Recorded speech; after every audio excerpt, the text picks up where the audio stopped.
Strange Brew Podcast, Season 1, Episode 319. It is a Packer-Viking weekend. We're going to talk a little bit about this, but for my generation, if you are my age, 24 years old, 41 years old, I think if you're a diehard Packer fan and you grew up in the 90s with this team and the Renaissance and all that stuff, even though we all understand that the Packer-Bear rivalry is the longest rivalry in sports and the most games and all that kind of stuff, not the most continuously played rivalry, that is actually the Packers and Lions. There was a 1 year where the Packers and Bears didn't play for some reason. World War II, honestly, I think that might be it.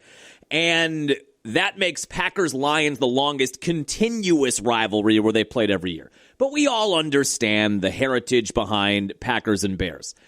But for my generation, these games between the Packers and Vikings have been far more contentious and far more entertaining, and there have been bigger matchups, and the Favre to Minnesota component. I just think this is a more heated rivalry through the eyes of people that are my age, that are Packer fans in their late 30s, early to mid-40s. We're going to talk a little bit about that. We have the Badgers in Senior Day welcoming in Bert Bielema and the Illini Saturday night at Camp Randall. Like we went over last week, and we'll talk about coming up, these next two games determine whether or not I have any faith in Fickle in 2026. We'll talk about the Bucs' rough week, really rough week. Lost in Cleveland on Monday, lost Giannis on Monday to a groin injury. Turns out to not be as big of a deal as we thought it was originally after an MRI on Tuesday. But then last night, game one without Giannis, one you probably should have gotten and didn't get. You've got to fight to keep your head above water here in the non-Giannis games, however long that is. Right now it looks like 2 weeks. That could be 5 or 6 games. You just don't want to fall way too far behind in this stretch. And you had one last night. You had it in your hand, you pretty little pet. And that's right, blow it. And they blew it last night. We'll talk about that. And Brandon Woodruff is back. He accepted that qualifying offer that the Brewers sent him about a week ago for $22 million for the upcoming season. What does that maybe mean for Freddie Peralta? We'll discuss that too. And I have an email we'll get over, a Vikings-related email we'll talk about too. Let's go. On the ground, a chance here. Durham to Hardy to first. Hit time! Yes! The Brewers win! Yes! Here comes Melvin to the 25, to the 20, Gordon 15, 10, 5, touchdown! Wisconsin! Record-breaking run! Morgan a smash up the middle, base hit to center. Here comes Gomez around third. A throw and the Brewers win. Here's the snap. He looks, he throws, it's complete interception. And there is your Super Bowl dagger. Booker the drive, gets inside, leans in, knocked away and stolen by Holiday. Phoenix has to foul on a pinnacle ball, throws it down. Swinging fly ball in the right center. Broxton is there, and they're the champions. They have done it. It's been a 50-year journey. Wisconsin, we've got a room at the top of the world tonight. The Milwaukee Bucks are NBA champions. Welcome in Friday morning, heading into a weekend before Thanksgiving week. And for a lot of the B93 listeners out there, this is the opening of the gun deer hunt season on Saturday, which if you've listened to the B93 morning show, John Hensler, for the last 16 years, God bless you. I haven't even listened to it. I find that the host is a little full of himself at times. Thinks he's a little too funny. Thinks he's funnier than he is. So 3 out of 5. But I've done that now for 16 years. You know, the Friday before the gun deer hunt, it is going to be relentless texts now, but calls, I think, when we go back to 09 or 2010, of people requesting the Bananas at Large classic, the 30-point buck. And I always relate this to either one of two movie clips. I always think of the scene in Big Daddy where the kid wants to hear the Kangaroo song and Adam Sandler's character is trying to watch an NHL shootout and the kid just starts screaming, Kangaroo song, Kangaroo song. And eventually Adam Sandler goes, all right. That's kind of what the role I play in this back and forth where people are just texting and texting and texting the 30-point buck, the 30-point buck, the 30-point buck. We're in the truck right now, John. We're going up north. We're going up to deer camp. I need to play it right now. Play it right now. Play it right now. And then I also play this one from Wedding Crashers. This also makes sense. I just want a bicycle! Why are you yelling at me? Whatever, make me a bicycle, clown! Why are you yelling at me? Please stop yelling at me. I just want a bicycle! That's me, right here. Why are you yelling at me? Whatever, make me a bicycle, clown. Shut up, clown, make me a bike. I guess I should be happy. I was talking to my wife about this when we were getting set to begin the week, and I knew that this day is coming, and it's fine. I have fun with it. We all have fun with it. I'm joking. I'm tongue-in-cheek mostly. It does get a little much by the fourth or fifth play on a 4-hour show. I love hearing that song once, and I think those that are not hunters enjoy hearing it once. But once we get to the fourth, fifth, or sixth play, it gets a little much, and it's a 5-minute long song. It's like the Freebird of novelty songs. And I think you often will have the hunters retort by saying, it's one day a year, dude. Figure 2 days. I think I played it once on Thursday, too. Figure it out. Just play it. Just get through it one day a year. Here is Packers, a little. you know, the Packers are... Gosh, I like the Packers. I'd do anything for the Packers. Who can forget Vince Lombardi, you know? Back in the glory years. Not me, boy. So anyway, I guess I should be happy that there is still that novelty in terrestrial radio where you could listen to that song when you're going up in the truck to deer camp. I mean, you could find it. I just played it on YouTube. You can play it on YouTube. You can play it on Spotify. You could play it 1,000 times in a row if you wanted to. But I should and do appreciate the fact that there is still some novelty to texting or calling, harassing the local radio guy into playing something that you want to hear on the radio. And that might be a little kitschy, like a song like that. So there is still something there. I don't know what that dopamine hit is. Again, I am very happy that it still exists and can pay some of my bills. But I don't know what it is, but it is there, where just requesting something still on the radio, even though you could play it yourself, it doesn't have the same feel, does it? You got to hear it on the radio. Now, I do remember as a kid, I would listen to, well, my dad always listened to 620 WTMJ for the news and the Packer reports and things like that. That was typically what was on the radio when we were going to school. But I remember on my boombox, Magnavox with bass boost, no big deal, I would sometimes listen to Murphy in the Morning, who just retired and is in our company, or was in our company. He just retired like 3 or 4 years ago. Man, maybe less than that, maybe 2 or 3 years ago. And I would listen to that on that Friday morning, and they would always play it too. I think it is something every station, regardless of format, it's something you play the Friday heading into the gun deer hunt opener. So we had that on a loop this morning. That segues into some Packer-Viking discussion. Now, I just want to real quick, with the matchup we have this weekend, I did get an email, and I actually have the email thing up. Good job by me. You've got mail. Had an emailer, our friend Tim in Sheboygan Falls, said, John, do you think the Vikings regret not giving Sam Darnold a contract last year? And we talked about this a little bit on the air, too. I use this email on the air. We're going to double down on content here. If you listen to the morning show, then if you've already heard this break, if you listen to the B93 morning show religiously. But we kind of broke it down in 2 ways. Number one, if you are a Viking fan and you are just in the moment, you are just living this season, all I care about is this Sunday's game, all I care about is making the playoffs this year, trying to make a run this year. If you're just looking at it in that lens, I think you do have some regrets. No regrets about not keeping Sam Darnold. I didn't think I would even be saying that. I'm not even a Viking fan, but I didn't think we'd be saying that about Sam Darnold. Sam Darnold had kicked around the league after being, a top 5 pick with the Jets. Just didn't seem like it was going to work out for him. Then he goes to Minnesota last year, and he discovers it. And a part of that is maybe the environment. A part of that is having Jordan Addison and Justin Jefferson and Aaron Jones and TJ Hawkinson having a lot of weapons. And a part of it is what we talked a little bit about on the last podcast. Head coach for the Vikings, Kevin O'Connell, I believe to be one of the best head coaches in the NFL. And he has resurrected or rehabbed a lot of quarterback projects like that. And Darnold was phenomenal last year up until the end of the year when they had the win the division and get the 1 seed game in Detroit where he pooped the bed. And then in the playoff game too. But for the majority of the year, they won 14 games last year. Nobody remembers it more than me. If you listen to this podcast, you know we lost a lot of money betting on the over-under season wins multiple times, betting on them to not make the playoffs multiple times, betting against them during the week multiple times. And every week, Darnold would sling 2 or 3 or 4 touchdowns and they'd win games. And they finished the regular season 14-3. And if they would have won that game in Detroit, they would have been 15-2 and had the 1 seed. And all roads would have gone through Minnesota. So now that you're sitting at 4-6, and you decide to go to J.J. McCarthy, let Darnold walk. We're not going to pay him the amount of money Seattle paid him. And he's been pretty good in Seattle.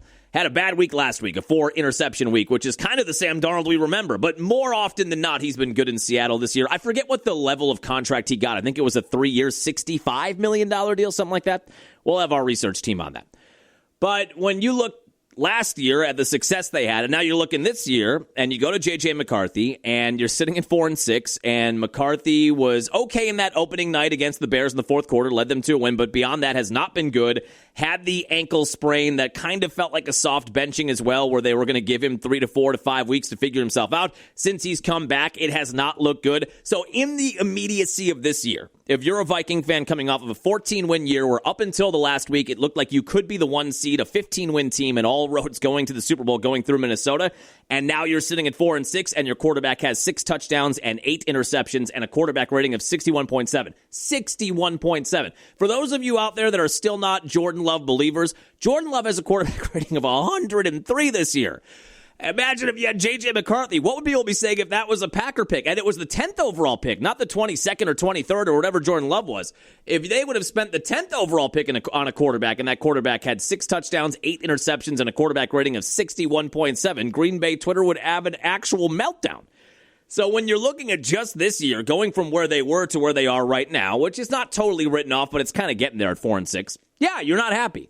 Now, there is the long-term component, too, where, okay, maybe this isn't going to be a good year for McCarthy, but maybe he gets a little better every week. Maybe he gets better by the end of the year. Maybe at some point he has a moment, like a Neo-Matrix moment, where he figures things out. I know Kung Fu. Maybe that happens this year. Maybe it happens next year. But there's a longer-term investment here in J.J. McCarthy that isn't totally done yet. That narrative isn't totally written yet. So that's the duality, I think, of this year. With the way it looks like it's going, yeah, you went from a Super Bowl contending team and a 14-win team last year to a 4-win team so far this year and a quarterback who can't get it figured out. But maybe in the long term, you're going to be better off with McCarthy than Sam Darnold. But yeah, I think right now this year it is a frustrating year because you've got a top 10 defense, you've got a once-in-a-lifetime wide receiver in Justin Jefferson, and you feel like you're wasting. It's like Giannis. You feel like you're wasting a year of Justin Jefferson while you figure this out. So we appreciate that email. Again, Strange Brew Pod, all one word, Strange Brew Pod at AOL.com. We appreciate that email coming in. But like we talked about off the top of the tease, I do feel like Packer-Viking weekend, this has a little more bite to it than a Packer-Bear weekend, even though I respect the status of the Packer-Bear rivalry, the longevity of it, the bitter battles over the years. But in my lifetime, like I said, if you're 40, 41, 42, early to mid-40s, late 30s, mid to late 30s, and you grew up on the 90s Packers and you've been a diehard from that era to now, when I think of some of the biggest Packer-Bear games, you obviously think of the NFC Championship game in 2010. That's the biggest of them all with the right to go to the Super Bowl. But beyond that, and maybe the NFC North, the de facto NFC North Championship game in 2013 where Larry McCarron, he's got Randall Cobb. Beyond those 2 games, there have been big Packer-Bear games, I'm sure, but what else jumps off at the page to you, I guess? Maybe the comeback, the Percocet Aaron Rodgers, which we might get this weekend, by the way. We might get perked out Aaron Rodgers in Chicago at Soldier Field this weekend. But that one, I guess, stands out. But there are only a handful. When I think of the Viking-Packer rivalry, I think of the Antonio Freeman catch. I think of Brett Favre going to Minnesota, the Monday night matchup, the Lambeau Field matchup, the playoff game. We played this clip this morning. They've only played each other twice in the playoffs. There have been 130 meetings, or there will be 130 meetings between these two teams heading into this weekend. One of those meetings was the 2004 wild card game where Minnesota stunned the Packers and Packer fans in 2004, but that was the infamous Randy Moss Moon game. And if I'm honest, what was I in 2004? I was 20 years old. Even though in the moment, I'm sure I hated it because my favorite team was about to lose a playoff game to a hated rival, I did have to laugh at this. I not only laughed at what Randy Moss did, the Joe Buck level of disgust in this call is hilarious. Range for Morton Anderson. Moss. Randy Moss is in for a touchdown. Al Harris playing off, bit up on the route, and Randy Moss, without even really being able to run, as he shoots the moon to the fans here in Green Bay. That is a disgusting act by Randy Moss. And it's unfortunate that we had that on our air live. That is disgusting by Randy Moss. Jesus Christ, Joe Buck. I mean, get off the cross. We need the wood. Holy moly, I forgot. We played it this morning. I remembered vaguely that he was really offended by that, but my God, it's just sports, buddy. It'll be okay. Everybody's going to be okay. And Randy Moss, now if we're in the trust tree, like I said on the morning show this morning, again, if you're a dedicated morning show listener, we're just on repeats here. We're heading into Thanksgiving week. Give me a break.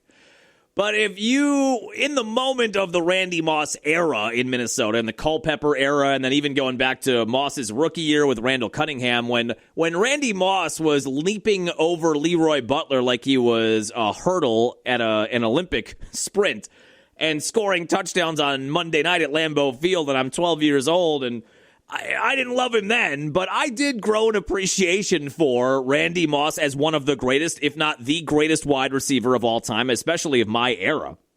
And not only that, but some of the trash talk, the straight cash homie clip. There are certain things I really did like about Moss, even though I hated the Vikings and hated him in that moment. But his explanation for why he did that is that when the opposing team's bus rolls into Lambeau, of course, there are Packer fans. They know where that bus goes in, and they're there to politely welcome that team to Lambeau. They'll say, hey, Midwest nice, right? Well, welcome. Get you a beer, get you a brat. But when that bus parks at Lambeau, of course they're getting harassed by Packer fans and getting the finger, and Moss says that at times in his career, there would be Packer fans that would moon them when they park that bus. So in a big moment where his team goes up 2 touchdowns in the fourth quarter in a playoff game, he took that opportunity to return fire a little bit, which you got to respect, right? You got to tip your cap there. If you're going to dish it out, you got to be able to take it too.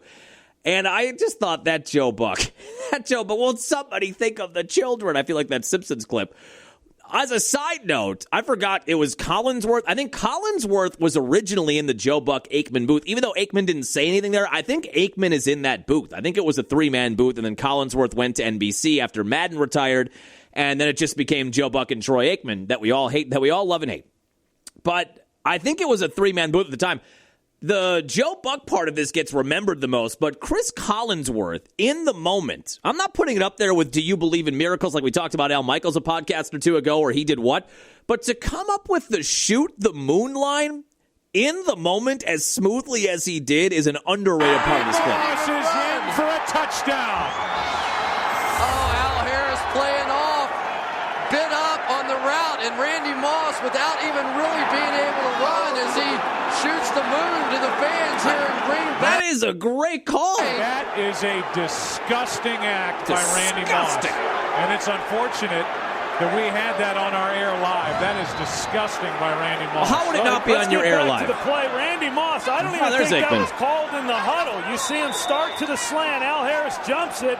He gives him the hand. Dante Culpepper, fortunately, sees what Randy Moss is wanting to do and lays it out. And for some reason, Morton Anderson is the kicker still in 2004. But the point of it is, in my era, for my, 30, how many years have I been cognizant of the Packers? 34 years, 35 years?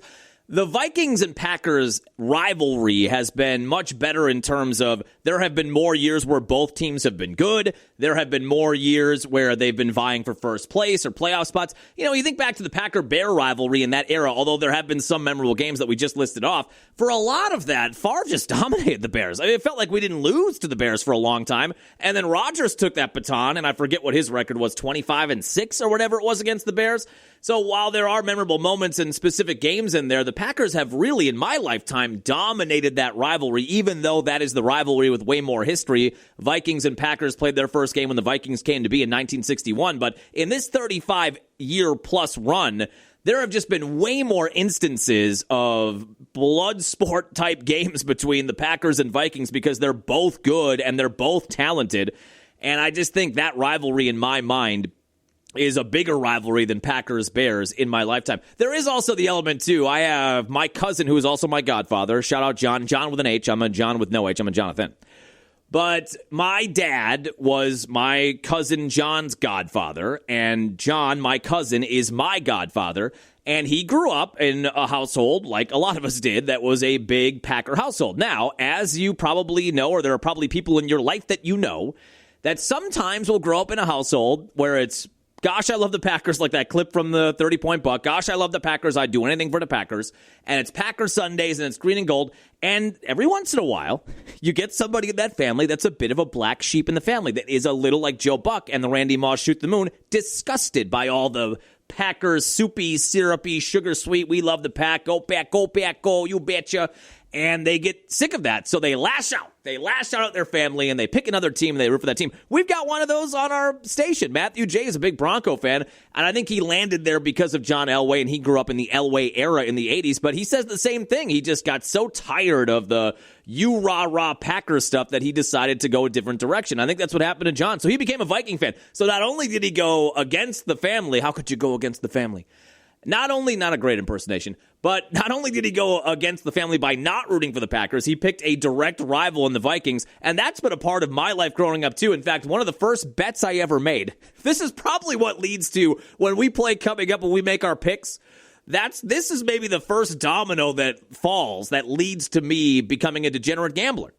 But I remember I was either a freshman or sophomore in Stevens Point, and John, my godfather, my cousin John, and who is, I think, 15 years older than me, he called me, and he now lives in the D.C. area, and he has for a long, long time, executive chef at the Marriott hotel chain. And he called me and was talking a little trash about Packers and Vikings, and I got my calling card out and called him back. Remember that? Call 1-800, then you had to add a 17-digit PIN. If you messed up one number, you had to start all over again. So I called him back, and we were kind of chirping back and forth. And he said, hey, how about you put some money on the game? How about you put some money where your mouth is? And I thought, ooh, I like this idea. I like this idea of having some money. And you know what we bet? $20. But you think back to 2002, $20 was a lot more than $20 is right now. And when you're a 20-year-old or 19-year-old college kid, $20 in the year of our Lord 2002 is a lot of money. You can buy a couple 2-3 cases of PBR with that. So we put $20 on the game, and I'll just never forget that added incentive. I think they played on Sunday Night Football that week, so prime time, with Mike Patrick and Joe Theismann on the call. Remember that booth? That was a great booth. And I remember watching that game and not only living and dying because I wanted the Packers to win, but then also knowing, oh boy, I could get $20. And I think he mailed me a check in 2002 after the Packers won that game. And that's what sent me on the path to where I am now, where I have one less pinky finger than the rest of you. The end. But I just remember, God, I feel alive when that game was going on. I love this. I love the Packers anyway. Oh, I really feel like I'm in it with that little bet we had on that game. So that's a level for me, too, where somebody in my family, a close member of my family has been a Viking fan, and then he would show up to Thanksgiving all the time with a Viking jersey on. When Favre went to the Vikings, he had the Favre Viking jersey on just to rub it in our face. So there's been that whole component to it as well. But I just feel like this rivalry in my lifetime has been a much bigger rivalry than the Packer-Bear rivalry, even without the extended history. Just the games have meant more, and they've been vying for first place for the division in the Central days and the NFC North days a lot more than the Packers and Bears have. So you come into this weekend, and I think my approach basically is the same that it was heading into Giants weekend this past weekend. Just win this game. You've got to win this game. Because all of the same stuff applies. You still have an extremely difficult schedule on the way where you're going to see Lamar Jackson and the Ravens later in the year. You're going to have to go to Denver. You've got coming up on a short week, and there hasn't been a lot of discussion about this. I'm actually shocked. I've listened to every minute of every LaFleur press conference this week just to cut up audio for Sportscast, which I normally do.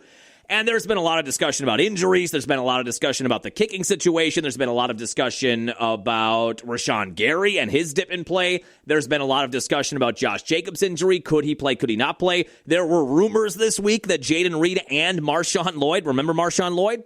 There were rumors that they were both going to be designated to return to practice this week, which would make you a step closer. Maybe not necessarily playing this weekend, but you'd be a step closer to getting Jaden Reed, which, as a side note, is, by the way, drink every time I say as a side note on this podcast. Have a sip. That's a big deal. We think about this offense and some of the struggles it's had, not so much last week, but in some of the losses against the Panthers and against the Eagles and even going back to the Browns game. Not having Jaden Reed's a big deal. Watson seems like he is back healthy now and he could develop into a number one option. But you are down now. Coming into this year, who would you have said are the two biggest pass catchers in this offense? Tucker Kraft and Jaden Reed, right? Maybe Christian Watson when he comes back. Maybe some people would have said Matthew Golden, and you'd love to see him get more involved. But Jaden Reed, the last 2 years, while he hasn't been blowing people away with 1,300 yards and 15 touchdowns, he's been a guy who's been accounting for nearly 1,000 yards in all-purpose yards, adding some rushes in there the last 2 years. Those were the two biggest weapons you had in the aerial attack, and both of them have been hurt basically since the beginning of the year, and now Kraft is out for the year, and Reed's been out since week 2, and you're close to getting him back. That was a topic this week, but nobody has really brought up, and it seems like a natural storyline to go to if you're a reporter or whatever, or I would fit the whatever part or whatever. But the fact that you've got a short week coming up, you've got a 4-6 team on Sunday, but then on Thursday right away, you've got a massive matchup with the Lions, a rematch back to week 1 where you put it on them, so they're going to want revenge for that. The Lions are also in a precarious spot right now in the NFC standings where they're on the outside looking into a playoff spot. You've got the backdrop of Thanksgiving and all of the pomp and circumstance around that in Detroit, and that's a super short week. You're playing Sunday, but then you're playing right away again on Thursday at noon. I'm shocked we didn't have more conversation about, are you worried about your team looking forward to a big game against Detroit on the road on a short week? But we really haven't had that conversation. Everybody seems locked into the Vikings, which is a good thing, but I'm just surprised that question was not posed at any point this week. But you've got that coming up, too, right away on Thursday in Detroit. But you just have to find a way to win this game. I'd love for them to cover. We're not going to have that. Or are we? Hold on. Let me look at the picks I wrote down. Correction. We might have that coming up as a conversation for picks as well. But you just have to find a way to win this game, get to 7-3-1, and then really starting on Thursday is when you hop into this brutal stretch on your schedule. But you want to get there at 7-3-1 and not 6-4-1. And on paper, you're nearly a touchdown favorite. The injury reports yesterday were not great. Packers had 18 guys on their injury report. Vikings had 5. And the Viking defense is still really good. Brian Flores, year 3 of being their defensive coordinator. We know he always puts good defenses out there. Might not be a great head coach. That didn't go well in Miami. I think he'll get another opportunity given what he's done in Minnesota at some point. But they feel like they just churn out top 10 defenses or top 5 defenses like it's bodily function. They have not been getting the turnovers they got last year. They were tied for first at the end of 2024 in terms of turnovers forced. Heading into Sunday, they are 31st of 32 teams. But we've talked about with the Packer defense, turnovers are one of those things where, yeah, you can put your guys in a spot, but it's also kind of up to the other team to make a mistake, and then can you capitalize on it? Like last week, the Packers probably could have intercepted Jameis Winston 4 times or 5 times. They got one of them. There's a little bit of a luck component involved in how many turnovers you get, and that can fluctuate quite a bit from year to year. But that is an element of that defense, too, that hasn't quite been there, that was there last year. And you think back to last year, we talked about this on the Monday podcast. The Packers got the better of the Vikings in the second of the 2 matchups in 2023. That's when Love was in the middle of that incredible 9-game stretch to end the year. It was Sunday Night Football. I think it was New Year's Eve. Remember, he had the New Year's Eve hat on, and they were celebrating with glasses of champagne, and Aaron Jones was still a Packer, and they really got after him that night. Brian Flores had him in a pretzel the first week of 2023 when things were not looking good, but he got some revenge in game 2. But then last year, the Vikings took it to the Packers in both of those games, and the defense being good was a big part of that. So you'd like to see this Packer offense be able to handle themselves against a Brian Flores defense coming up this weekend. But injuries are a big talking point. Josh Jacobs with the knee contusion. It's not a long-term thing, so no structural damage. That was good news on Monday or Tuesday that came out. He did not practice on Wednesday. He practiced in a limited capacity on Thursday. That gives you some hope he could play on Sunday. Like I talked about, I think, on a Green Bay morning show this morning, I don't think Packer fans are losing any sleep over if you had to go a week or 2 with Emmanuel Wilson and Chris Brooks as your lead dogs in the backfield. I don't mind that so much. Just make sure Josh Jacobs is healthy. You want him healthy for the stretch run. His running style profiles, and we saw it last year, as a great December, bad weather, cold weather running back. That is one thing that has changed in the Josh Jacobs era taking over for Aaron Jones. Aaron Jones, which we'll see on Sunday, was one of those guys who was a home run hitter. And he got yards in between the tackles, too. But the thing with Aaron Jones was when he caught it in the backfield, when he got a handoff, he could take it 80 yards to the house on any one of those. I don't have that feeling with Josh Jacobs. He's more of a grinder. He's going to get you 4 or 5 a carry. He's going to break off some 15, 20-yard runs. But the idea that every time he touches the ball, he could be making a house call, I don't get that feeling as much with Josh Jacobs. Both backs are productive, but in different ways. But if we had to go a week or 2 just to make sure Jacobs gets right for the cold weather, for the bad weather games, for hopefully the playoff games, and you had to lean on Emmanuel Wilson, who was great last year in a backup role. He's been really good this year, averaging 4.2 yards a carry, better than Josh Jacobs' 3.7 or 3.8. He's got a couple of touchdowns on the year. He's actually, I think, better at receiving out of the backfield than Josh Jacobs is, and Chris Brooks is also very good at that, and Chris Brooks is excellent at blitz pickup. I forget if we talked about it on Monday or not, but on that lob that Love threw to Savion Williams that kept that game-winning drive alive, Chris Brooks picks up a blitz there, and he blocks his ass off for about 4 seconds. One thing that Josh Jacobs is not great at is identifying the blitzer and being helpful in blitz or extra man pickup in the backfield. That is not a strong part of his game, whereas everything else really is. But if you had to go a week or two to make sure that he gets healthy, I don't feel uncomfortable leaning on Chris Brooks and Emmanuel Wilson for a week. But the fact that Josh Jacobs practiced on Thursday, I think it gives him at least a chance to play on Sunday. But when you look at the two teams, Packers are 6-3-1, Vikings are 4-6. J.J. McCarthy has been struggling. Put some pressure on him, speed him up a bit, but just find a way to win this game. And I guess I'd like them to cover too now that I look at that. Now that I look at the picks again. For some reason, I think I thought I had that down, then I deleted it, but now it is on there officially. So I'd love for them to cover 6.5 as well. But if you win this game 27-24 on a last-second field goal, we hope that you'd make that if you get in line for it. It does sound like Brandon McManus is feeling healthier this week. So if he is good to go by Sunday, hopefully more McManus than McAnus. But that remains to be seen as well after a rough week for Havrisik in the wind in New York. Although I did see... I know we constructed a defense for Lucas Havrisik because of the wind conditions at MetLife in New York this past Sunday and because of the laces out and that issue on the second missed kick. But I did hear a counterpoint to that. I forget what radio station I was listening to out of Milwaukee on a run that I was on earlier in the week, and they were talking about that in Havrisik. And the guy said on the air, I forget if it was the host of the caller, said, I can buy the wind conditions if it was close, because the two misses were like 30 yards to the left. There wasn't a prayer that they'd get in. So that caller, I think it was, said, I'd be willing to give Havrisik the benefit of the doubt if he missed it by a yard, but if the wind caught it just right and it just slid past the upright on the left or right. But the fact that he missed them both by a country mile, I'm not going to give him the benefit of the doubt there. I thought, that's a good point. That is a good point. But we'll see what kicker is going to get the reps on Sunday. I can't believe we're back in this already. Didn't it feel like that was solved last year? They got McManus. He started nailing kicks, hit a couple of game winners right out of the gate, was 20 of 21. They give him the contract extension. We finally have stability there for the first time since Mason Crosby. We moved on from him and went to Anders Carlson and went to, who were the other guys? Greg Joseph and Braden Narvison. Remember that, the Narv dog? We finally felt like we had found some calm there, and now we're right back in the pressure cooker again with this thing where you've got two kickers and nobody's sure who to play. So I hope you all enjoyed the last 10 weeks of last year, because we're right back in it again where you don't know if a kick's going in, you don't know if it's getting blocked, we don't even know who the kicker is this coming weekend. But I think they're going to lean towards McManus probably on Sunday. The Packers are 6.5-point favorites. A good old-fashioned noon kickoff. Sounds like it's going to be low to mid-50s and sun on Sunday in Green Bay. Just a beautiful day. Still kind of at the tail end of fall. Couldn't ask for a better scene, I wouldn't think, if you're going up to the game on Sunday. Now, real quick, before we get into some Badger football, and we'll make our picks and do that kind of stuff, I do just want to tip the cap to, I'm hoping Aaron Rodgers plays this weekend. Steelers are in Chicago.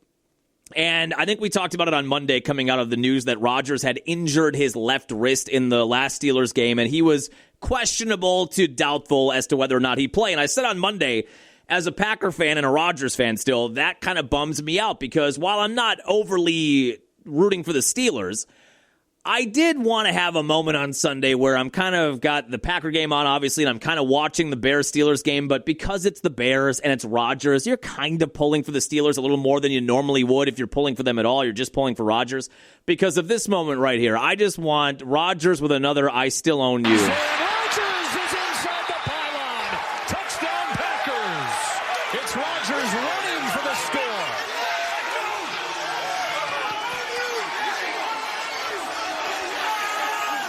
Right on cue,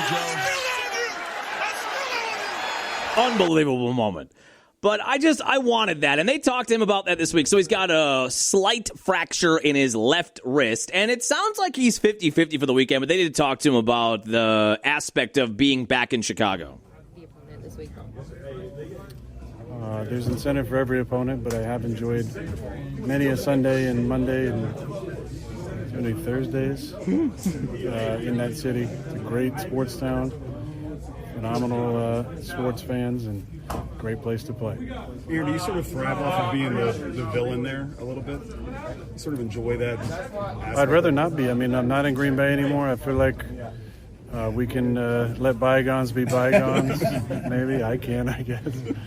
It's a great rivalry. I mean, in the history of all sports, you talk about the Lakers and the Celtics and the Red Sox and the Yankees. You got to talk about the Packers and the Bears. And there's been some great memories there. When I first got to Green Bay, the Bears had the all-time series lead. When I left, the Packers did. I still like it. Taken over. It's even gotten better. But I hope those fans can put that behind them. I'm sure they can't. Don't expect them to. But I really enjoy the city. They got great sportsmen. I grew up watching WGN on my five-channel TV back in the day. So I was a Cubs fan and a Bulls fan. How can you not be a Bulls fan unless you don't like Michael Jordan? I did. I loved him. So it was a lot of fun memories over the years playing there. I wish I didn't like him so much. I wish I could quit you. I wish I could, but I still like him. And I want to see him be there, and I want to see the Steelers win that game, and I want to see Rodgers have a big day. But I don't know. We don't know if he's going to play. There is no appeal to Mason Rudolph leading the Steelers into Soldier Field on Sunday. And also as Packer fans, even if you might not love the Steelers or you might not still like Aaron Rodgers, we could use the Bears to lose. Bears are 2.5-point favorites, so that dynamic of Rodgers at Soldier Field, we kind of need them to win that game anyway, just to knock the Bears down a peg. I was really hoping for that. I hope that's what we end up with on Sunday, but we'll see. All right, we'll talk a little bit more about other NFL games coming up when we get to picks. By the way, last night, the Bills lose in Houston. I have now elevated my Bears division, AFC East division winning bet to threat level midnight. That is at critical mass. They lose in Houston 23-19, so they are now 7-4. The Patriots are 9-2. The Patriots have the tiebreaker at the moment. They still have one game left. But the Patriots' schedule is Cupcake City and has been for a while, but is the remainder of the year. Are they in danger of not being in the playoffs? Like, are we talking about a Chiefs situation here? I can't imagine. They must still be in the window in the top 7. It's been a bummer of a year for Buffalo so far at 7-4. Where are my conference standings? The Bills have the 6th spot right now. Jaguars are the 7th spot at 6-4, and the Texans are a game back of Buffalo at 6-5. Now, my AFC South championship bet on the Texans to begin the year does have some life to it now. They are 6-5. The Colts are 8-2. The Colts are in Kansas City this weekend. That'll be a part of picks coming up. And then next week, the Texans play their first of their 2 remaining games against Indy in Indy. So, like we discussed, I think on Monday, there is a little bit of, on Thursday night, I had a winner either way, basically. Either the Bills keep their AFC East hopes alive or the Texans keep their AFC South hopes alive, and I've got futures on them both. I guess I take that. I've got more on the line for the Bills to win less than I do for the Texans, but I guess I'll take anything as the Texans got a 23-19 win last night. Now, let's talk real quick about the Badgers, then I want to talk about Giannis. There's not a whole lot more to go over than we didn't already go over on Monday. Coming off of the 31-7 loss at Indiana on Saturday, a loss but a cover. The Badgers are sitting at 3-7. They're 1-6. They have been playing better. I will concede that. Even as a Luke Fickell hater, I guess, or a non-believer, I will admit that since the game at home against Ohio State where they lost 34-0, and the Iowa game before that where they lost 37-0, they go to number 6 Oregon, played better in the rain, were down 7-0 at halftime. That was a reasonable game heading into the fourth quarter that they lost 21-7. Then they beat number 23 Washington, first win against a top 25 team in 4 years. They win that game 13-10 in the terrible weather at Camp Randall. The students rush the field, whatever. Then they go to number 2 Indiana last week, down only 10-7 at halftime. They had that nice 4th-and-1 call to tie the game late second quarter, give up a field goal, but down 10-7 at the number 2 team in the country. I'm feeling okay about that. Didn't play a good second half. You lose 31-7, but you do cover. So, since the Oregon game at the end of October, I do feel like this team is playing better. And I think we even said coming out of the Oregon game and before the Washington game, didn't we say something to the effect of, say what you will about Luke Fickell, but do not say his players have quit. They are playing hard for him, and that was evident in that Oregon game and has been evident in all of the remaining games that they played since then. They are still playing hard, which I don't think is necessarily something we could say at the end of last year when, like we talked about, one of the more disgusting efforts I've ever seen in my life of watching Badger football was the Black Friday home game against the Gophers last year. Pathetic. Where's Joe Buck? Disgusting effort in that game. But this year, it seems like they have kind of held on to the rope where they are not quitting on him even though they're losing games. Now, like we talked about on Monday, you have Illinois at Camp Randall on Saturday night. It is senior day. And there's not a lot of seniors on the team, but it is senior day. Illinois, led by former Badger head coach Brett Bielema. When you go back to that game in 2022, that was the game that got Paul Chryst fired. The fact that Illinois came in, beat their brakes off, shoved it right down their throat, and the fact that it was Bielema that did it, and what he's been able to do at Illinois, that is what led to Paul Chryst firing and sent us on this up and down path of Jim Leonhard, and then Jim Leonhard being passed on, then Luke Fickell, and now we're in the Luke Fickell era. But that's what started that all. So Illinois is back in the top 25. So this is a matchup against the top 25 team. Another one. So we've had 1, 2, 3, 4, 5, 6. This is the 7th game this year they played against the top 25 team. That is absurd. And they've played 4 games against teams that are currently in the college football playoff window. And Michigan's just on the outside looking in. It has been a brutal schedule. We knew that though when it came out. So you are again up against a top 25 team, number 21 Illinois. They are 7-3. They are 4-3 in the Big Ten. Like we said on Monday, the fact that this team has played better on the road at number 6 Oregon, on the road at number 2 Indiana, you beat number 23 Washington at home. If you can end this year, and I said on Monday, for some fans, just keeping these next 2 games close would be enough to give them some positivity heading into next year. Me personally, I need a couple wins. Give me a couple wins. Nothing speaks to me more than a couple wins. If you can win these games against teams that we have to admit at this point as Badger fans, it wasn't long ago that the Badgers were considered a tier or 2 above both of these programs, above Illinois, certainly, and above Minnesota.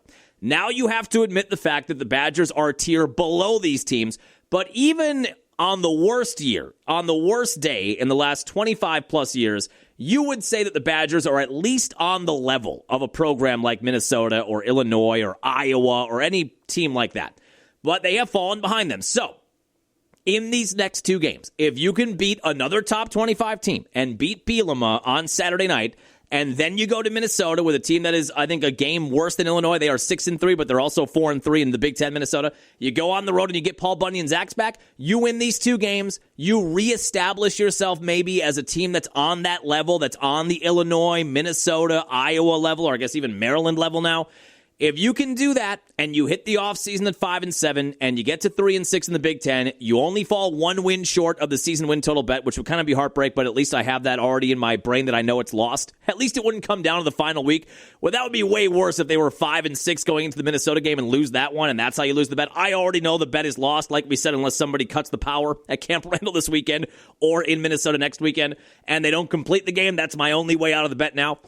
But if you can win these 2 games and reestablish yourself at least at that level, and the defense plays well, and we hopefully are going to see those linebackers and that front 7, a lot of those guys back next year, with a softer schedule next year, and whatever you do quarterback-wise, I guess a lot of what Carter Smith does on Saturday this weekend and next weekend will determine whether or not you're going to spend a boatload of money in the portal. Ted Kellner, I saw, was on Milwaukee radio a lot. That's his name, right? That's who I'm thinking of, Ted Kellner. That's the big donor, the 10-figure-a-year donor. Yeah, Ted Kellner. He was doing a lot of sports radio this week as the mouthpiece for the sports department, athletic department.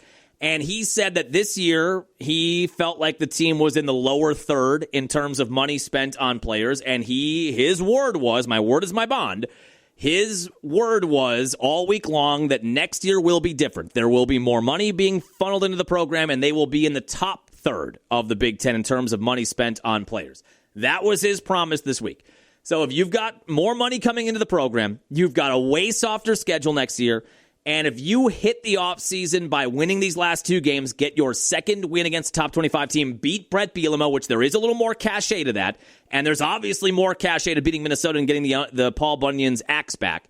If you don't do those 2 things, and with more money and a softer schedule, yeah, I guess I'm heading into the offseason thinking, okay, maybe you can win 6 or 7 games next year. 7 would be a good target for next year, even with a soft schedule, maybe even 8. Could you get to 8-4? That didn't seem like such a mountain to climb not that long ago, but it does now.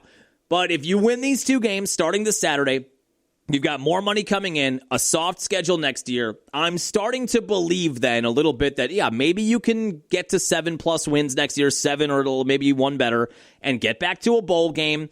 And then you can start rolling momentum the other way. Momentum's a funny thing where, as we've seen in the last 2 or 3 years, once it starts to go down and fall apart on you, it happens quickly. But you can build it back up quickly, too, especially in the NIL era. But these 2 games are critical for me, and I think for a lot of Badger fans, as to what level of optimism we have for 2026 and the fact that Luke Fickell is coming back. But that is on Saturday night, number 21, Illinois at Camp Randall, a 6:30 kickoff. That'll be on Big Ten Network. And I think we have a time for the Minnesota game, too, right? Yeah, 2:30 on Saturday, November 29th. At least they're not playing on Black Friday. That was so bad. And I remember we had money on that game, I think. I thought with the bowl streak on the line and the axe on the line that they would show up, and they got roundhouse kicked to the face and just never recovered in that game last year. But that'll be on Saturday, November 29th. That time is set for 2:30 on FS1. Now let's talk about the Bucks and then Woodruff. Then we'll make our picks and get out for the weekend. Obviously, a really bad week for the Bucks. They go to Cleveland on Monday. And like we went over, Cleveland, New York, those are the kinds of teams that are expected to be top seeds in the Eastern Conference. So it's a good measuring stick game for where are you at. And the Bucks went into the game 2 games over 500, 8-6. They've been fine. Tied late second quarter. Giannis leaves the game clutching at his groin muscle. And it didn't look good, and he went right to the locker room, so that feels even worse. Now, I didn't know that. We have curling. My wife and I are curlers, the Milwaukee Curling Club, good curling. And I have men's league on Monday night. So I'm kind of watching. There's a warming room behind where the ice is, where you can get beer afterwards, and there's TVs and sports on, whatever. So when we go to that end of the ice, I'm kind of keeping my eye on the game, checking the score. I saw Giannis out there. We get done with our match. I sit down. We're having a beer. We're chopping it up. I'm kind of watching the game. And then by the late third quarter, early fourth quarter, I'm really kind of honed in. It's a close game. And I think to myself, John, I says to myself, John, I haven't seen Giannis on the floor in a long time. Where's Giannis? Have I even seen him on the floor since I got off the ice? And then I looked at the clock. It was 7 minutes left in the fourth quarter, and that's about when he gets back in the game for that last rotation. I think, that fits. So they go to timeout. They come back, still no Giannis. Now I'm starting to panic. So I hop on Twitter, and then I see the news that he left the game right before half and did not return. And then that leads to Panda Watch. Like Anchorman, it leads to Groin Watch for Bucks fans on Tuesday. I've never been more interested in the results of an MRI of a man's groin before, but here we are. Maybe Rodgers hurt his groin at one point when he was with the Packers, so maybe that would be up there too. But when I did the roundup on Tuesday morning, doing the HBL morning show spot and the Green Bay spots and the Wausau spots, I said, and I think most Bucks fans agree, this isn't an earth-shattering take, with where the team is right now, and they're still young, and they're really trying to learn now with another new version they've put around Giannis. And this one, like we've talked about, we're less certain about. I mean, I think we feel good about some components of it. I definitely feel good about Ryan Reynolds. We'll talk more about that in a second. But there are a lot of question marks around this team, whereas even though the Dame experiment didn't work out, if Giannis would have gone down last year, you could say to yourself, well, at least we have another future Hall of Famer that can kind of lead this team. There are way more questions right now about this team, and if Giannis goes down, who is going to lead this team? Who will lead them? And I said on those shows on Tuesday, when we didn't know the extent of the injury, I said any amount of time, if it's a substantial length of time, if we're talking like a month or two, the season's over. I mean, they are not going to be in it by the time he gets back, if we're talking about Christmas or after Christmas or around the New Year. Then we got the really good news on late Tuesday that I think Doc was doing a radio hit. I think I actually have it here. Doc was doing a radio hit on a Bucks podcast and said that it was good news. It went pretty well. I don't know what grade it is, but I know it's not a bad one, so that's good news for us. But yet and still, probably 2 weeks, he'll be out. And we'll see, hopefully less, but most likely in that area. So that was pretty good news on Tuesday because, again, if this is a month, if it's 2 months or 45 days, 5 to 6 weeks, that could be devastating to the Bucs season. And then when he comes back, and we've been over, this does feel like a trial run where whatever happens this year, wherever they end up, however they coalesce together, whether it's good or bad, that could determine whether or not Giannis legitimately, not a shams report, but legitimately is asking for a trade at the end of the year. And if he's out for a month or two, and when he comes back, you're 12 games under 500, and then even if he's playing every night full tilt, even if he can't get you back in the playoff picture, then what does this look like at the end of the year? So there's a ripple effect there in a lot of ways. The fact that they got that news back that it's a week or two, which means he'll probably miss 5, 6, 7 games on the high side, that was about as good of a result as you could have gotten on Tuesday. Now, the Bucks go out there last night, and I said on the Thursday morning shows that if he's out 5, 6, 7 games, you don't want him to come back. They were 8-7 going into last night. You do not want him to come back, and they're 8-15. Even in that short window without him, you can kind of lose control of the season if you can't get a couple of wins. So I said, you've got to do whatever you can. Any win without Giannis in this window feels like it's almost 1.25 wins, or a win and a half, because you got it without Giannis. They had the Sixers in town last night. Sixers were on the second game of a back-to-back, and we've talked about how annoying those are for the Bucks this year. So you hoped the Sixers would be fatigued and tired, having to play a game and travel, and the Bucks had 2 days off, which you almost never get. You almost never get that in the NBA.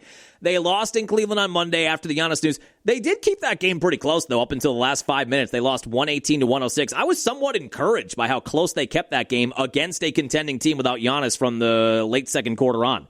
But they had Tuesday and Wednesday off, so you had time to rest. You had time to install any new packages you might want to go to without Giannis. You were fully rested. Sixers coming in off of a game the night prior, having to travel, and you lose the game. And it's just, they came out so flat. Down 33-20 at the end of the first quarter. Got hot in the second quarter, took a lead heading into halftime.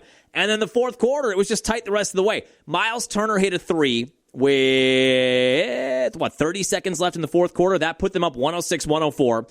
He hits that three. He has been doing, by the way, the antler celebration where he gives himself a pair of antlers. I thought that was really cool. How has nobody done that before in a Bucks jersey? I don't think I've ever seen that done. He hits the three. They're up 106-104. And if you get one stop, basically, you've got the win. And you're going to get a win without Giannis. So when he hits that three, I'm thinking, oh, my God, yes, one stop here, boys. One stop, and you get to 9-7. You get that first win. Not only do you get a win without Giannis, you get the first game you have without Giannis, which may bolster a lot of these young players who are maybe thinking, oh, boy, this is going to be hard without Giannis. If they would go out there and win last night, that maybe gives them a little more confidence. So he hits that shot, and then Tyrese Maxey, who was on fire last night, gets to the paint, gets fouled, hits a couple of free throws. 54 points. Tyrese Maxey, who is a stud now. I mean, he's an all-star. He might be a first or second team All-NBA player. Probably not first team, but he could be a second or third team All-NBA player if he keeps going the way he is this year. He poured in 54 points on the second night of a back-to-back on 18 of 30 shooting. They couldn't stop him. So he hits a couple of free throws. That ties the game. Bucks had the ball then with 7 seconds left. Just hit one shot, and you win this, and you walk off, and you get the win. And the play they drew up was disgusting. Ryan Rollins misfired on a step-back three. I'm not going to be mad at Rollins. He was tremendous last night overall, but missed that one. They go to overtime, and I saw a lot of Bucks fans before overtime on Twitter saying, look, this Sixers team is on the second game of back-to-back. Now you're going to overtime. You're coming off of 2 days rest. No excuse to get outplayed in overtime. The Bucks got outplayed in overtime. Sixers pretty much took control right from the beginning, and they win 123-114. That is a tough loss. And I don't care if you don't have Giannis or not. That was one that you had, and you just couldn't get it to the finish line. And now you're sitting at 500 at 8-8 coming out of last night. Ryan Rollins was a big storyline, and he continues to be. 32 points. Didn't hit the game winner, but 32 points, 14 assists last night on 13 of 26 shooting. Even though he missed the game winner, hard to throw any shade his way. Ryan Rollins is looking like he might be a star. We've got a long way to go. This is still a really small sample size. Like we talked about a few podcasts ago, it kind of looked like he was breaking out last year. Then he hurt his shoulder. That was an injury that he had to deal with the rest of the year. He had to wear that shoulder sling, and he was really never the same. Whatever little glimpses we saw last year in a 2 or 3 week stretch, after he hurt his shoulder, we didn't really see those again for the rest of the year. Now he's taking multiple steps forward. Last year, he averaged 6 points per game and 2 assists per game in 15 minutes per game.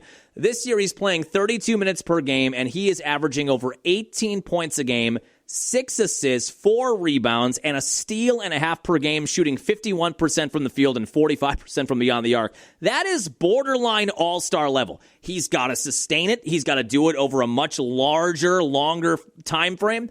But if he stays this way, you might have a young star here at point guard, and that is big not only for this year, but when you look to the offseason, and I hate to look to our upcoming offseason on November 21st, but I do think that is going to be a subplot of the entirety of this year, not only whether the Bucks are winning or losing or what their status is in terms of the playoff picture, which right now is on the outside looking in, but there's always going to be that backdrop of, are we seeing these young guys develop, and is that going to be incentive enough for Giannis at the end of this year to look around the room and say, okay, we make a move or two yet, and there are still some moves they could make. I like what Ryan Rollins is becoming. I like what Kevin Porter Jr. is becoming. Miles is here for 3 more years. If he looks around the room at the end of the year and there appears to be enough there, that could also influence whether or not he's asking for a trade. And the fact that Ryan Rollins right now appears to be on this meteoric rise to stardom in the NBA at just 23 years old and on a very team-friendly contract for the next 2 years beyond this year, that could be a big part of what happens this offseason as well. So there are several things as Bucks fans we're rooting for this year. You're rooting for wins. If you have the season over on 43.5, you're really rooting for wins. You're rooting for hopefully playoff positioning, but you're also rooting for these young players to develop quickly so that at the end of the year, regardless of where it ends, Giannis can look around this room and say, I can win here. I can see a new version of this with these young players getting better and better and better, and that's what Ryan Rollins appears to be doing. And he's a two-way guy, too, like I just said. A steal and a half per game. I think he leads the league in deflections as well. And then you add into it his scoring now and his ability to distribute. He's a two-way player. He's not just giving you offense like Dame kind of. He's a guy who will really play well on the defensive end of the floor as well. The Bucks lose, frustrating, in overtime. And now you've got on Saturday the number 1 team in the Eastern Conference currently, the Detroit Pistons, after about, 10 years where they were nothing. And not only that, but one of the worst teams in the league. They have developed. We saw that start last year and the year prior to that. They are 13-2 on the year, and they have won 11 games in a row. Do they play tonight? They do not play tonight. They haven't played since Tuesday? Oh, my God. They've had off since Tuesday? How is that possible? They have 3 days off. Okay, so the Pistons are heading into Saturday, 13-2, 11-game winning streak, and with 3 days off. Oof, don't love that. No Giannis for the Bucks.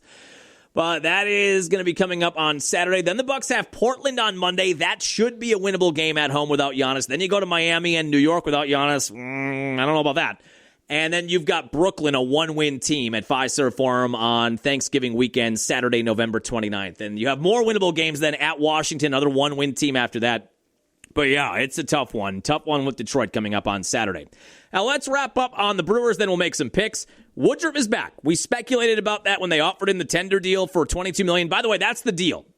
If you tender a player a contract, if you're not going to bring them back, they're out of their team control years, which Woodruff is, you can tender anybody a 1-year contract in Major League Baseball. It doesn't happen a ton. I think it's happening more this year because I do think that agents and teams are anticipating some kind of strike in 2027. So you're going to see a lot of 1-year deals because there is not a lot of certainty about whether or not they're going to play baseball and whether or not players are getting paid in 2027 or for parts of it if they do go on strike. And it kind of feels like that's the direction it's headed right now. So I think you saw those tender offers a lot more. What the tender offer does is if you're a small market team especially, if you don't think that player is going to stay, you tender them the contract, and it's the same contract with whatever team. So the Yankees, they offered former Brewer Trent Grisham a tendered contract. They're all 1-year, $22 million deals. I don't know what all goes into the 22 number. It's an average or an aggregate of salaries and salary cap and revenue sharing, but they always land on one number. And if you don't think you can re-sign a free agent, you tender them a contract so that when they decide to go somewhere else, because you tendered them a deal, you get a draft pick back if they do leave. So it's not something that is publicized a ton, but I think more so this year because more teams are doing it, thinking that there could be a work stoppage in 2027. They tender Woodruff a contract at $22 million. That's the baseline contract. And then like we talked about when they tendered him that deal, the question for Woody is, does he feel like he can get a multi-year deal somewhere else? And if the answer to that is yes, does that mean he could make more over the life of that deal than he could on this deal, where he got $10 million for the buyout at the end of the 2-year deal they had him on? Remember, they signed him to a 2-year deal before or when he got hurt. So year 1 of that deal, he was rehabbing the entire time. And then year 2 of that deal was last year. But a $10 million buyout was always a part of that 2-year contract. So he got $10 million at the end of the year when he turned down his option as a part of that contract. Then the Brewers offer him $22 million. So the question was, can I get a multi-year deal, and is it going to be worth more than what is basically a 1-year, $32 million deal? And the answer, I think we said at the time, is probably not. But if somebody were to offer him a 3-year, $70 million deal or a 3-year, $55 million deal, he'd probably still go to that place for the more years and more money. But, Woodruff, although he was good last year, he made 12 starts, 7-2, 3.2 ERA. I think he showed a lot of what he used to be. The velocity is never going to be, I don't think it's ever going to be in that 98, 99 range that he was throwing pre-shoulder surgery. But he was able to make it work, throwing 92, 93, 94, and he basically looked like the same guy. Had the lat strain at the end of the year. That's always the biggest question with Woody, and it will be next year too. Can he be healthy the whole year? And more importantly, can he be healthy at the end of the year, and can he finally pitch in the playoffs? In 2023, right before the playoffs started, he had that shoulder injury. Then he was out all of 2024, finally came back in 2025, looked good, and then had the lat strain at the end of the year. And he was never able to pitch in the playoffs, and that did impact them. They had all this pitching depth all year. Then they got to the playoffs, and guys were dropping like flies. And by the end of the NLCS, you basically had one starting pitcher you could rely on, and Freddie Peralta, that could actually start a game without an opener and hopefully give you 4, 5, 6 innings. So that did have an impact on the way things looked, especially by the NLCS. But I think this just makes sense on a lot of levels. Woody knows Milwaukee. He loves it in Milwaukee. His words, not mine. Not saying, now you say you like it here. Not a hostage situation here. Say you like it in Milwaukee. But he has said he loves it here. He knows the training staff. They are very familiar with his medical situation, which is, I would think, big for a guy that's coming off of a couple of big injuries now. And he's going to make a lot of money. Like I said, $32 million basically on a 1-year deal. All of a sudden, you look next year, and if Woodruff is healthy from the beginning, which he should be, you've got Woodruff as a guy. You've got Peralta as one of your rotation. Quinn Priester won 14 games. He's a guy who's going to be in the starting rotation. Mizorowski feels like he's certainly a starter now. Gasser is coming back. Feels like they want him to be a starter. You've got a lot of options. Chad Patrick. It does seem like there's a lot of starting pitching depth. Now, you do wonder if Woodruff coming back and the stability that brings to the rotation, does that make Freddie Peralta more likely to be traded? I had that question on the B93 morning show this week. The answer is I have no idea. I do not know what they're going to do with Peralta. B93, thanks for texting the station. My answer is I don't know. Thanks for calling in. It's interesting. Just like the Woody situation was interesting, this is interesting. Peralta is going to make $8 million next year. That is extremely cheap for a guy that just finished in the top 5 in Cy Young voting. And the question, as always with this Brewer franchise or any small market team, is when you have a star, an all-star level player entering the final year of their deal, and you're not going to sign them to their next contract, and I don't think there's any way they're signing Peralta to the next contract. We've said that even going back to the beginning of last year. He is likely to sign a 5-ish year deal in the $100+ million range, and it might even be in excess of 120 or 130. And while for a big market team, that's a gamble you're willing to take for a guy that has been making 30 starts and winning the games he's been winning and a sub-3 ERA last year and 200 strikeouts, that's a big risk to take for a small market team, that amount of money for a guy who's about to turn 30. Not as big of a risk if you're in a bigger market and you can write off contracts like that and if they don't work out at all. So the question is always, do you ride out the whole year with Peralta and try to make a run and make a run at a pennant or make a run at a World Series? Because if you're going to do that, it feels like you need to keep him. If you do not look at it that way, do you get what you can for a guy who's got a lot of value right now? The winter meetings are coming up in a month. I would think a 29-year-old starting pitcher who's made 30 starts in each of the past 2 years or 3 years, who finished top 5 in Cy Young voting, who is only making $8 million next year, that is a valuable commodity on the open market that could bring you back 2 or 3 pretty big-name prospects if you were to trade him. And small market teams always have to have their eye on getting the most value for whatever assets they have.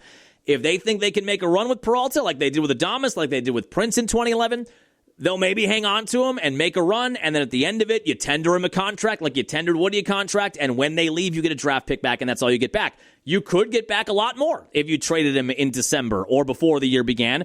If the season starts and it goes sideways quickly, you could trade him at the deadline, I guess. But the fact that Woodruff is back, and that's an added veteran arm to the rotation that you know is going to be there next year, hopefully with no injuries, does that change what their approach is with Freddie? Again, I do not know, but it is going to be fascinating to see what this team does with an asset like Peralta on a team that just won 97 games. The fan base is rabid. The fan base wants to see this team finally win a pennant. It didn't go well in the NLCS, and that's an understatement. But if you're going to make a run next year, it feels like you got to kind of hang on to Peralta, and then whatever happens, happens at the end of the year. But they may not feel that way. They may feel like they have enough options where if they traded Peralta, they can replace him for a reasonable level, and then you get a bunch of prospects back, and you keep reloading for future years. But that'll be intriguing to see what they do, especially with those winter meetings coming up not too far away. All right, let's make some picks. Here comes the money. Here we go. Money talk. Here comes the money. Never tell me the odds. If someone gives you 10,000 to 1 on anything, you take it. See, that's a cool G, Daddy-O. Now you gotta let it ride. Hey, by the way, Badger basketball on this afternoon. It is almost feast week. I think we kind of get started today. I've talked about this before, but the week of Thanksgiving, feast week in college basketball. Outside of March Madness, it's my favorite week of college basketball because you've got all the holiday tournaments happening. There are games on at all hours of the day. They're on at 9 a.m. They're on at midnight. You can bet. You can win and lose a ton of money on feast week. But the Badgers have their first real test this afternoon. They are at number 9 BYU. Badgers are number 23. BYU, of course, the team that knocked them out in the round of 32 in the tournament last year. Teams are quite a bit different than they were last year. And that's always kind of the case, but especially in the NIL era. But we get 3 o'clock in the afternoon, top 25 basketball action today. Yes, feast week. All right, so we were 2-2-1 last week. How about that over in the Cowboys Monday night game? The Cowboys covered the spread. The over-under was 49. Final score 33-16. Are you freaking kidding me? It landed on the number.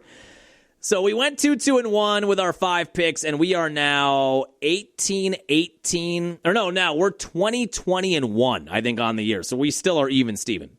20-20-1.